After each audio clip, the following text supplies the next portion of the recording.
በጣም አሪፍ የቢዝነስ ሀሳብ ኖሯችሁ ሱቅ ከፍታችሁ ወይም አሪፍ አገልግሎት መስጠት ጀመራችሁ። ሰዎች ግን ወደ እናንተ ሱቅ ወይም አገልግሎት ላይ መጡ ይችላሉ። ለምን ይመስላችኋል?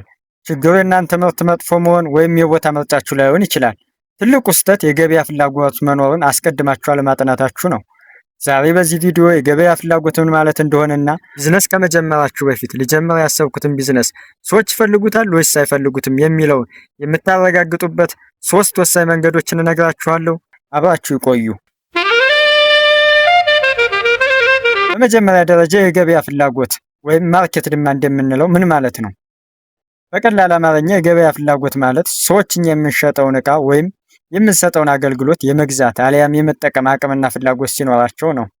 አንድ ቢዝነስ የሚጀምር ሰው የሚጀምረውን ቢዝነስ እኔ ወደዋለሁ ወይ ሳይሆን ገበያው ወይም ተጠቃሚ ይፈልገዋል ወይ የሚለው ላይ ነው ትኩረት ማድረግ ያለበት። ቢዝነስ ማለት የሰዎችን ችግር ፈቶ በምላሹ ገንዘብ መቀበል ስለሆነ ሰዎች ችግር የሌለባቸው ከሆነ ወይም እኛ የምንሸጠው ዕቃ ችግራቸውን የማይፈታ ከሆነ ገንዘባቸውን አይሰጡንም ወይም ደግሞ አይገዙንም ማለት ነው። ሌላው ዋና ነጥብ የገበያ ፍላጎትን እንዴት ማወቅ ይቻላል? የገበያ ፍላጎት የምንረዳባቸው 3 ቀላል መንገዶች አሉ። አንደኛ እውነተኛ ችግርን መፈለግ ነው። በአካባቢያችሁ ሰዎች ምን ይቸገራሉ? ምን ለማግኘት ሲንከራተታሉ?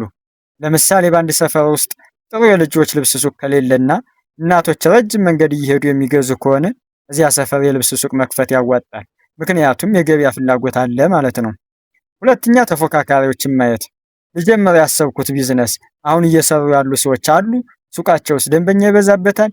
በብዛት የሚሸጡትስ የትኛውን ዕቃ ነው የሚለውን ማጥናት አለባችሁ። ምክንያቱም የእነሱ መጣበብ የሚያሳየው በዚያ ዘርፍ ላይ ከፍተኛ የሆነ የገበያ ፍላጎት እንዳለ ነው። ሶስተኛ ሰዎችን መጠየቅ ነው።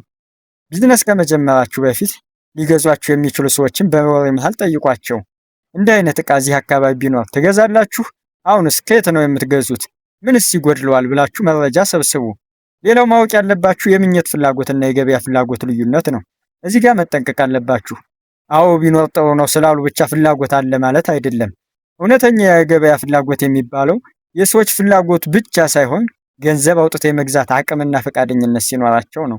ስለዚህ እቃውን የሚገዙ ሰዎች አቅም ጋር የሚመጣጠን ዋጋ መሆኑን አስቀድማችሁ ማስላት አለባችሁ። ባጭሩ ምንም አይነት ቢዝነስ ከመጀመራችሁ በፊት የሰዎችን ፍላጎት ማጥናትና የእናንተ ቢዝነስ ምን አይነት ችግር እንደሚፈታ በግልጽ ማወቅ አለባችሁ። ገበያ የማይፈልገውን ዕቃ ይዞ ወደ ገበያ መግባት ኪሳራን በገዛ እጅ እንደመጋበዝ ነው። እናንተስ በአሁኑ ሰዓት ለመጀመሪያ ያሰባችሁት ቢዝነስ ምንድን ነው? በአካባቢያችሁስ ምን አይነት የቢዝነስ ፍላጎት አለ ብላችሁ ታስባላችሁ? ኮሜንት ላይ ጻፉልኝ። የመረጃ ጠቃሚ ሆኖ ካገኛችሁት ላይክ አድርጉ። እንዲሁም የቢዝነስ ተወካይ እውቀታችሁን ለማሳደግ ሰብስክራይብ ማድረጋችሁን አትርሱ። በቀጣይ ቪዲዮ እስከምንገናኝ ሰላም ሁኑ።